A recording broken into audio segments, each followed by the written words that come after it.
Evet, şanlı bayraklarımızdan bir hilal yaptık. Ortasına yıldız misali güzel çiftimizi dahil eyledik. Bu muhteşem kareye şöyle yürekten kocaman bir alkış daha istiyorum.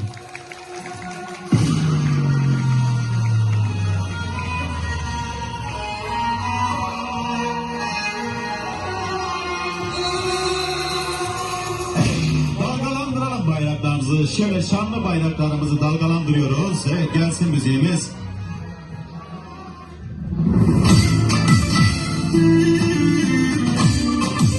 Hep birlikte Türkiye'm diyeceğiz. Evet, dalgalansın şanlı bayraklarımız. Şöyle gökler